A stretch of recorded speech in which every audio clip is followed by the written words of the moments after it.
Der Jakobsweg. Der Weg ist das Ziel. Die Inhalte des heutigen Videos sind: Pilgern. Was ist das überhaupt? Wichtige Pilgerwege in der Geschichte. Lebenswege von Menschen in der Bibel. Die Geschichte des Jakobswegs. Pilgern einst und heute. Und die Lehren des Weges. Ich werde immer wieder von Kollegen gefragt, ob ich jetzt wieder wandern gehe. Dann sage ich, ich gehe pilgern. Dann fragen sie, was ist denn der Unterschied zwischen Pilgern und Wandern? Ich finde, das Wandern bedeutet, dass man rausgeht in die Natur, um die Natur zu genießen. Und Pilgern ist für mich Wandern mit einem Thema. Zum Beispiel, was ist der Sinn meines Lebens? Wie gehe ich mit einem großen Verlust oder einer schlimmen Krankheit um? Etc. etc. Jeder geht seinen eigenen Weg. Und das zu Fuß, mit dem Fahrrad, mit einem Esel oder mit dem Pferd, blind oder auch im Rollstuhl. Und eine Lehre des Weges ist, dass der Weg dir das gibt, was du brauchst und nicht das, was du vielleicht unbedingt suchst. In der Geschichte des Christentums gibt es 3 wichtige Hauptwege, die Pilger gelaufen sind. Zum ersten der Weg nach Jerusalem, übertitelt mit der Suche nach Gott. Dann der Weg nach Rom oder die Suche nach dem Glauben. Und zu guter Letzt der Weg nach Santiago de Compostela, die Suche nach dem Weg. Schon in der Bibel treffen wir auf viele Menschen, deren Lebenswege einzigartig sind. Zum Beispiel Abraham, der gesagt bekommt, geh in das Land, das ich dir zeigen werde, und sich von seinem gesettelten Zustand, wo er eigentlich alles hat, was er zum Leben braucht, aufbricht ins Ungewisse und dem einen Gott folgt. Dann Jakob oder Israel, der vom Fersenhalter sich zum Gottesstreiter entwickelt. Moses, er führt das Volk Israel aus der Sklaverei in Ägypten und gibt ihm das Gesetz, die Torah und die Mitzvot. Dann David, der vom Hirtenjungen sich zum König entwickelt und dabei viele Schwierigkeiten überwinden muss. Und zu guter Letzt Jesus, der 3 Jahre durch das Heilige Land zieht und den Menschen den Weg zu Gott zeigt. Für die Geschichte des Jakobswegs sehr wichtig ist auch das römische Imperium. An dessen Spitze steht der Kaiser, der auch Patronus genannt wird oder großer Vater. Er hält seinen Machtapparat aufrecht, indem er seine Untergebenen mit Geschenken bei Laune hält. Das Volk wird besänftigt, indem man ihm Brot und Spiele bietet. Julius Caesar ist dann der erste Kaiser, der sich als Gott verehren lässt. Auf die Idee bringt ihn die ägyptische Pharaonin Kleopatra. Er stiftet die sogenannte Lex Julia Majestatis, also ein Gesetz, wonach Rebellen gegen den Kaiser gekreuzigt werden, also zum Beispiel Sklaven oder Rebellen in den eroberten Provinzen. Das spielt besonders bei Jesus Christus eine starke Rolle. Wie ist die Situation im Heiligen Land vor 2000 Jahren? Es herrscht eine brutale Unterdrückung durch Rom und seine Vasallen, die Hasmonäer-Dynastie, begründet von Herodes dem Großen. Deshalb besteht im Volk die Hoffnung auf den Messias, der Erlöser, der laut Jesaja, Micha, Daniel etc. kommen soll und das Volk Israel und die Welt retten soll. Dieser muss folgende Kriterien erfüllen. Er soll ein Nachkomme Davids sein, ein Nezer, also das ist doppeldeutig, ein Spross aus dem Stamm Isais, der Vater von David, und ein Nazor, ein Retter. Der Messias soll die Königsherrschaft Davids wiederherstellen. Die Feinde Gottes besiegen, das wären in dem Fall die Römer gewesen, und eine Ära des Weltfriedens begründen, sodass alle Menschen sich Gott zuwenden. Und eine wichtige Rolle spielt in diesen Prophezeiungen auch der Tempel Gottes, der aber damals noch bestand. Um das Jahr 26 nach christlicher Zeitrechnung tritt ein Mann namens Jeschua aus Nazareth auf den Plan. Er wird später unter dem Namen Jesus Christus bekannt sein. Er verkündet, dass in ihm die Herrschaft Gottes angebrochen ist und fordert die Menschen auf: Metanoite, ändert euer Leben. Er lehrt absolutes Vertrauen in Gott, unseren Vater im Himmel, und betont, dass die zwei wichtigsten Gebote die aktive Liebe zu Gott sind im Sinne des Schma Yisrael, des jüdischen Glaubensbekenntnisses, und aktive Liebe zum Mitmenschen, zum Nächsten. Er bekennt sich auch als der Menschensohn, der Messias, der kommen soll. Im Griechischen heißt das Christos oder der Christus. Er provoziert seine Kreuzigung durch die Römer, indem er auf einem Esel in Jerusalem einreitet, damit die Königsherrschaft Davids für sich beansprucht und dann auch noch im Tempel randaliert und damit dann die Obrigkeit gegen sich aufbringt. Er wird bei den Römern angezeigt und durch Pontius Pilatus zur Kreuzigung verurteilt, nach der Lex Julia Majestatis. Nach seinem Tod ersteht er am 3. Tag von den Toten wieder, und das wird von Frauen entdeckt, was außergewöhnlich ist, weil Frauen in der damaligen Gesellschaft eigentlich keine Rolle gespielt haben. Sie sind noch nicht mal namentlich erwähnt, außer in besonderen Fällen. Die Fakten und die Authentizität des Auferstehungsberichts hat Lee Strobel überprüft, ein Journalist aus den USA, der 1980 recherchiert hat, ob die Auferstehung wahr ist oder nicht. Und er hat dann ein Buch über dieses Thema geschrieben, und dieses Buch heißt Der Fall Jesus und ist auch mittlerweile verfilmt worden. Ich empfehle euch das Buch und den Film sehr. Jesus gibt seinen Jüngern den Auftrag, seine Botschaft, das Evangelium, bis an das Ende der Welt zu verbreiten. Das Ende der Welt heißt auf Lateinisch Finis Terrae. Kommen wir nun zur Hauptperson unseres Videos in Bezug auf den Jakobsweg, Jakobus der Ältere. Sein Name ist eigentlich auf Hebräisch Yaakov, sowie der Stammvater Israels, Jakob. Auf Lateinisch wird daraus Jakobus und auf Spanisch, der heilige Jakobus, heißt Santiago. Laut dem Neuen Testament ist er der Sohn des Zebedäus, eines reichen Fischereiunternehmers aus Bethsaida am Ufer des Sees Genezareth, und der Salome.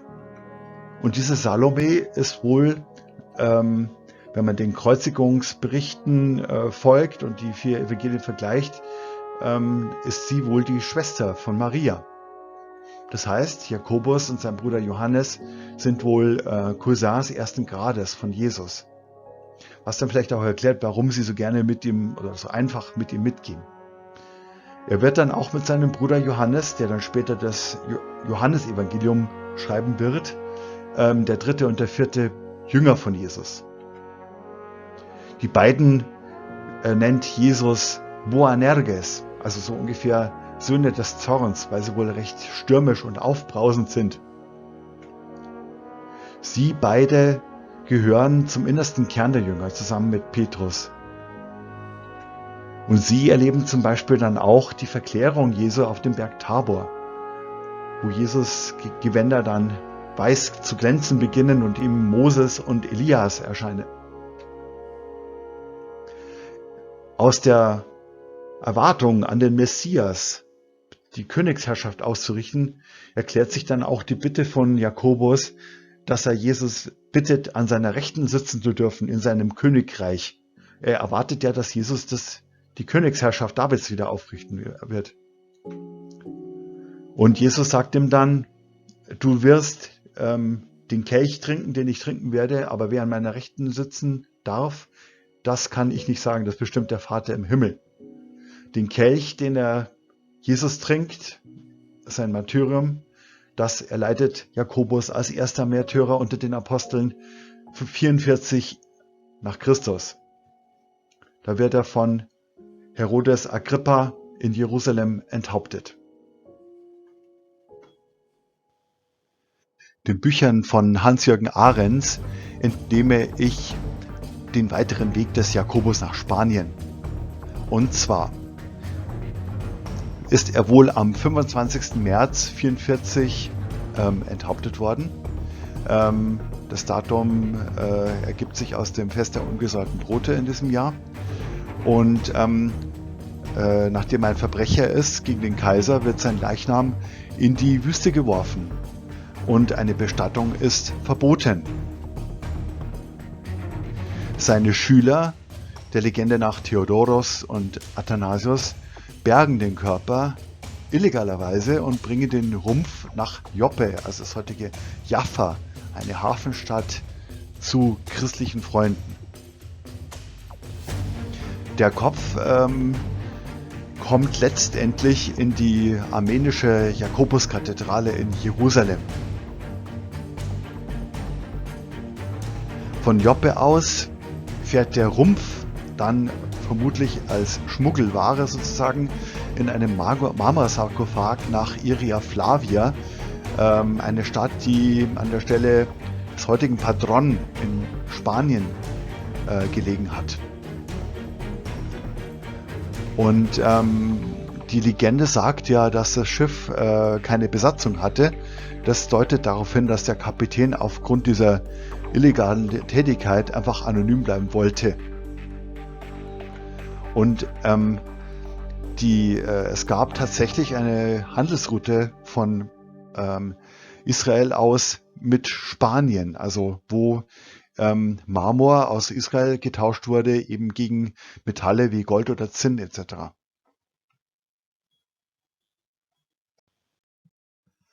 Zur Grablege des heiligen Jakobus sollte man Folgendes wissen.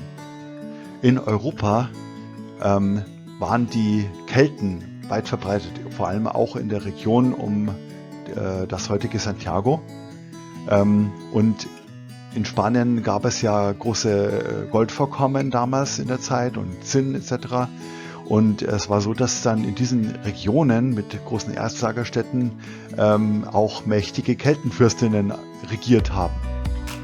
Das deutet darauf hin, dass die Königin Lupa aus der Legende tatsächlich existiert haben kann.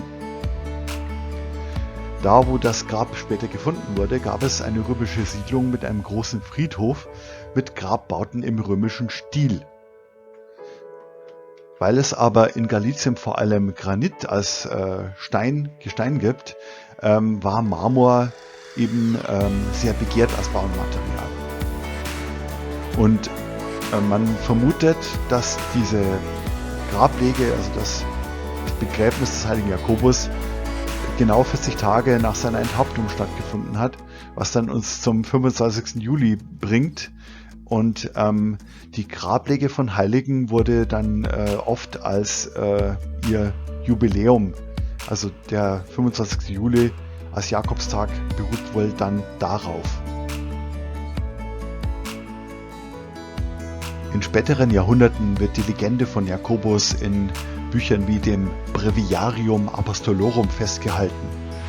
Dieses entsteht Ende des 6. Jahrhunderts in Südfrankreich oder Norditalien und sagt, dass Jakobus am westlichen Ende der Welt, also Finisterre, in Spanien gepredigt habe.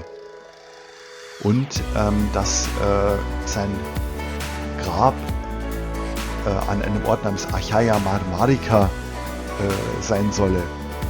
Und im frühen Mittelalter wird in Schriften dann der Ort umgewandelt oder interpretiert als unter einem Marmorbogen, sub arcis marmoricis.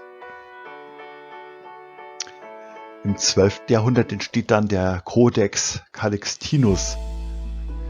Dort wird auch die Legende beschrieben, dass die Jünger von Jakobus in den Leichnam nach Spanien gebracht haben.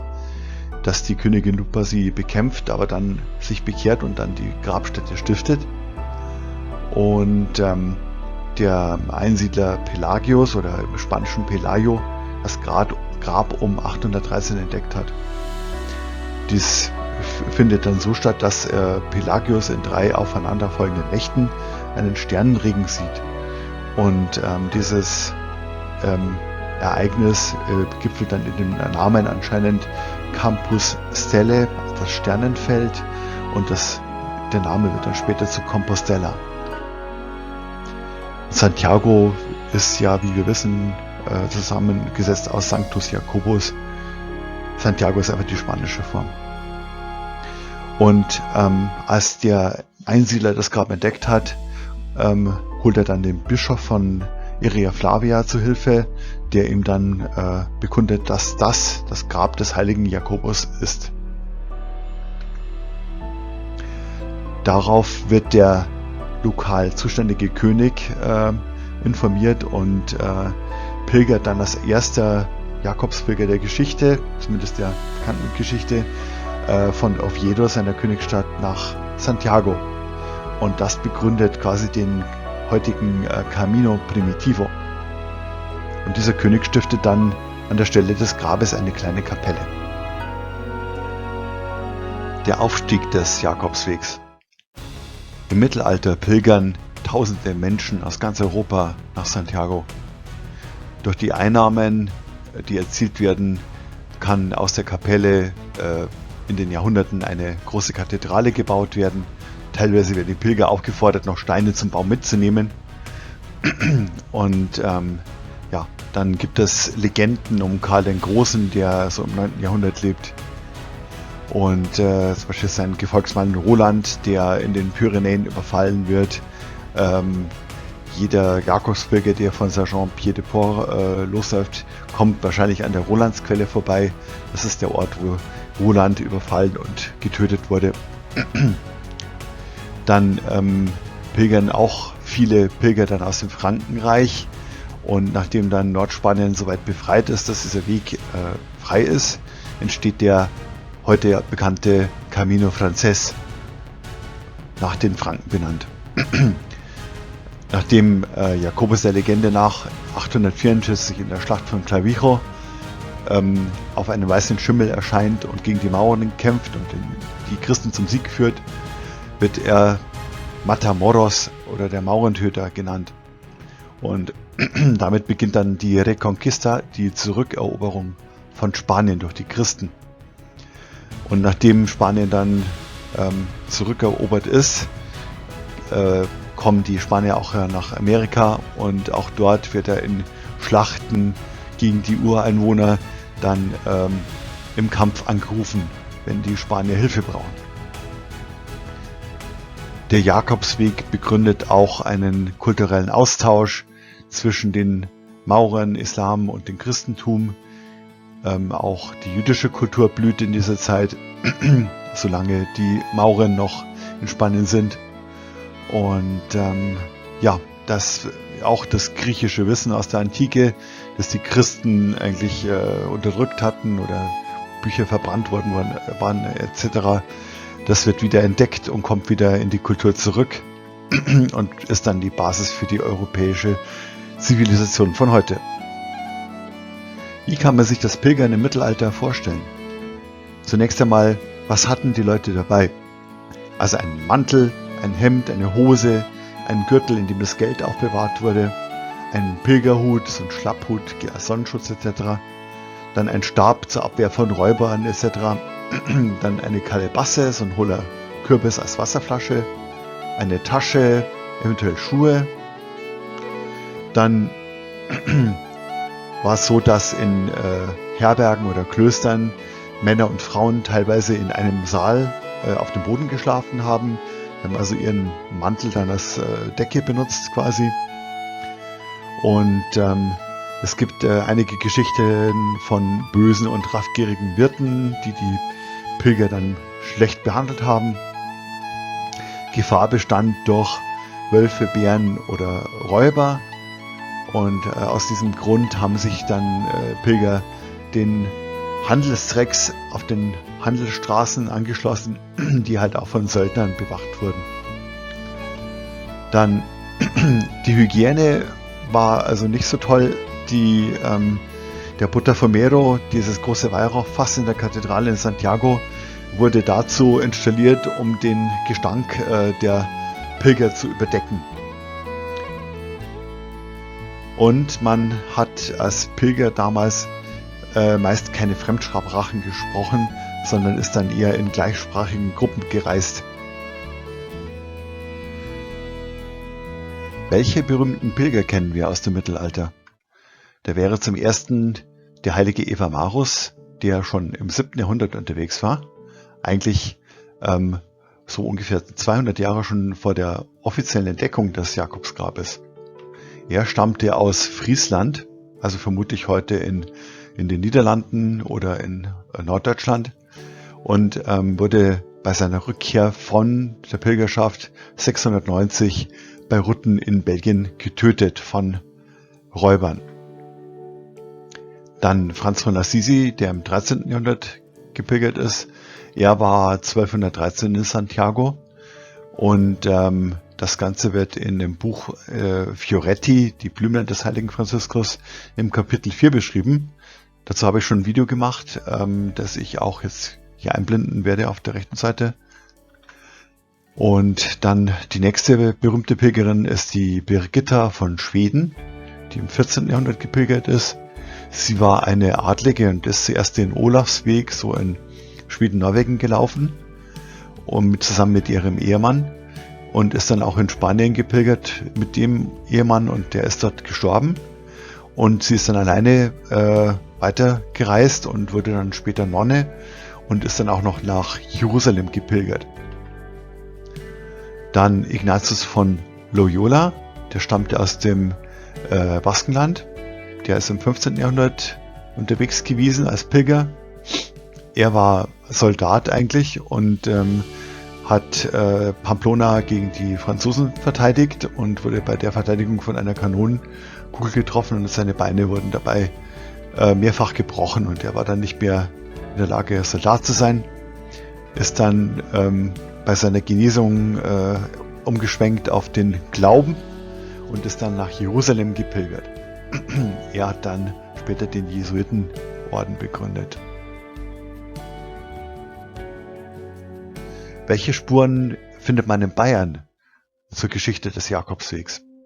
Da wäre zum Beispiel die Jakobsbrüdertafel in Mariaeck in Peiting aus dem 16. Jahrhundert, welche die Geschichte vom Hühnerwunder aus Santo Domingo de la Calzada in Spanien bzw. Barcelos in Portugal darstellt.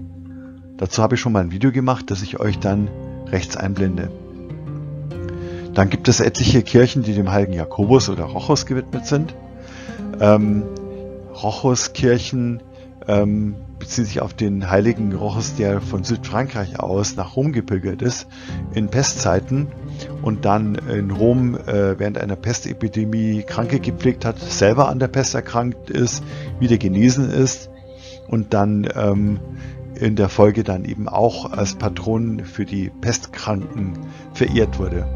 Und eine Umwidmung von einer Jakobuskirche auf den heiligen Rochus hatte dann den Vorteil, dass man nicht nur die Jakobspilger gewinnen konnte, sondern eben auch die Leute, die wegen der Pest ein Anliegen an den lieben Gott hatten.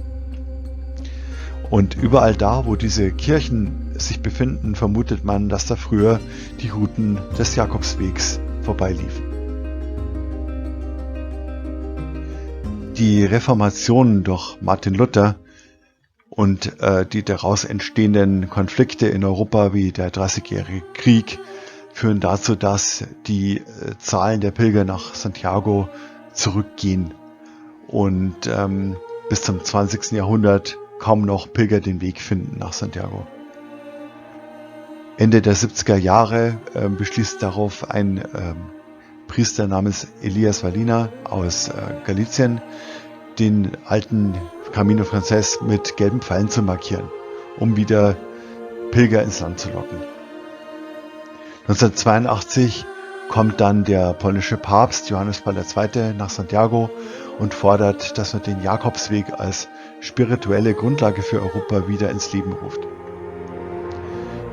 Prominente wie Shirley MacLaine, Paulo Coelho und Happe Kerkeling pilgern im Folge der nächsten Jahrzehnte auf dem Jakobsweg und schreiben dann Bücher oder Filme wie zum Beispiel Ich bin da mal weg von Happe Kerkeling, welches speziell deutsche Pilger dazu animiert hat, den Jakobsweg wieder für sich zu entdecken. 1987 reagiert auch die Politik. Der Europarat ruft auf, die Jakobswege in ganz Europa zu fördern, sodass auch in anderen europäischen Ländern die Jakobswege wiederbelebt werden. 2003 wird der Münchner Jakobsweg ins Leben gerufen, von München aus zum Bodensee. Der ehemalige Freisinger Bischof Papst Benedikt XVI. Führt dann sogar die Jakobsmuschel in seinem Papstwappen.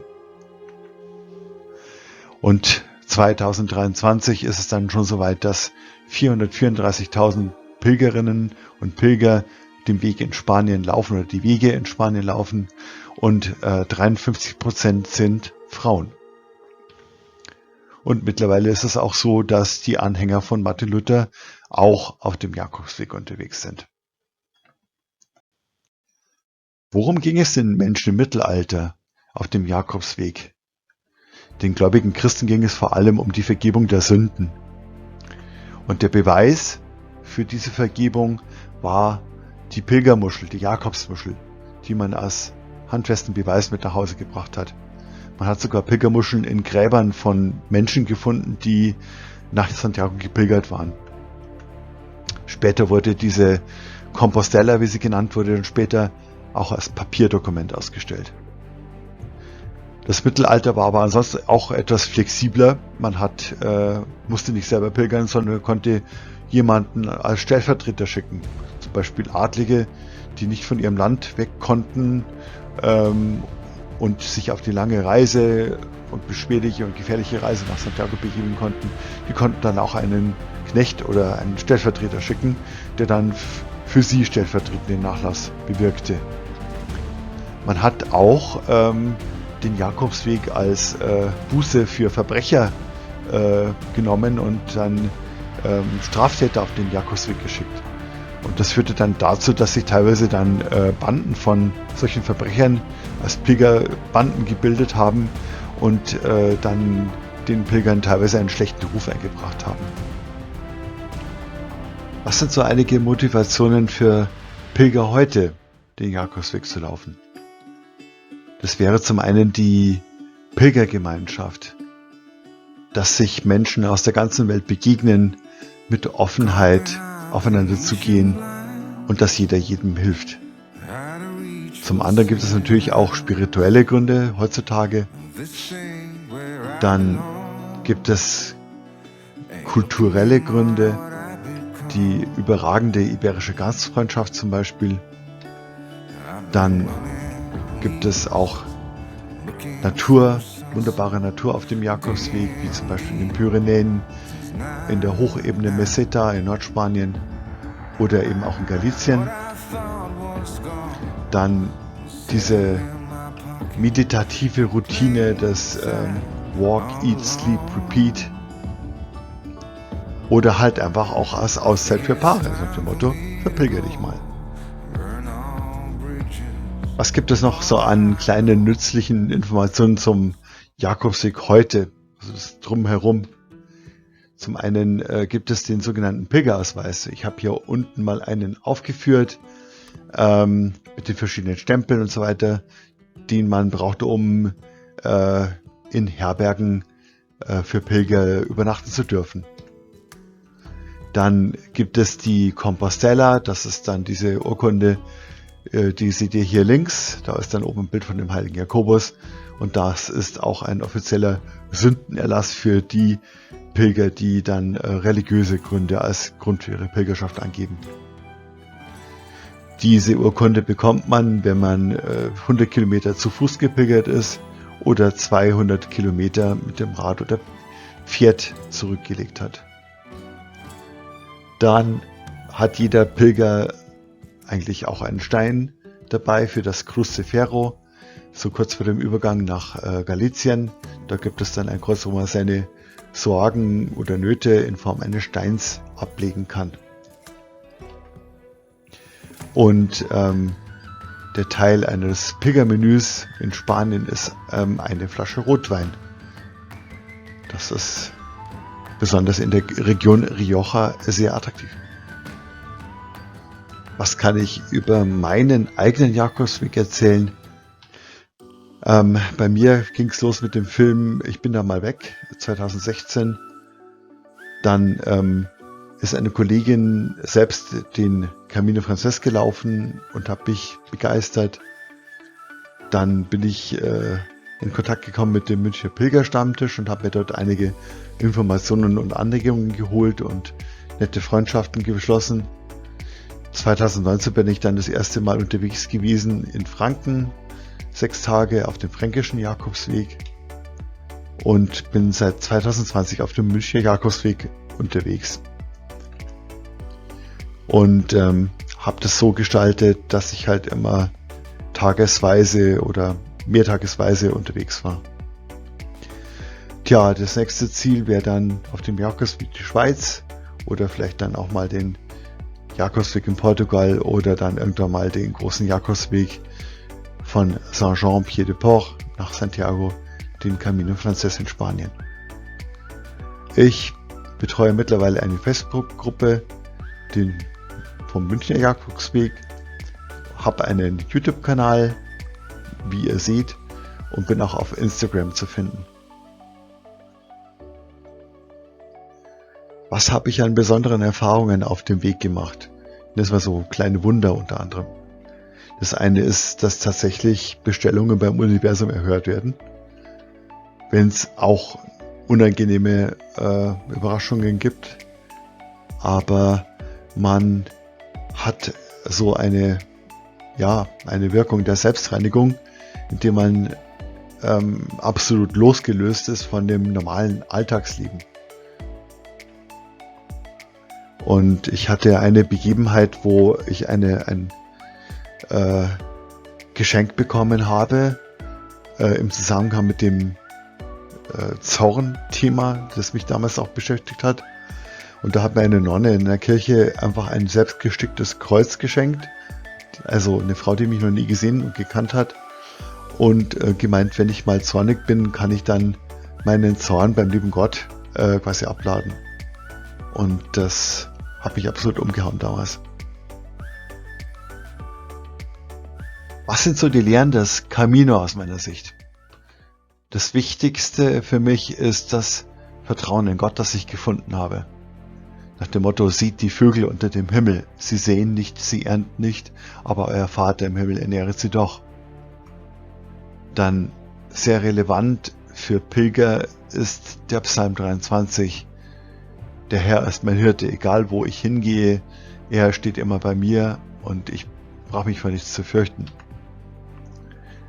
Dann eine sehr wichtige Lehre ist, dass Nächstenliebe, aktive Liebe zum Gott und meinen Mitmenschen unter dem Stichwort Ahava, hebräisch, oder Agape auf Griechisch, dass das möglich ist in unserer Welt. Schaut mal, wie es auf der Welt zugeht, aber es gibt einen Gegenentwurf und dann den erlebt man auf dem Camino. Also, Fazit, durch das, was wir tun, schaffen wir eine bessere Welt. In diesem Sinne grüße ich euch mit dem alten Pilgergruß. Ultrea et Susea. Immer weiter, immer vorwärts. Deus adiuva nos. Gott steh uns bei.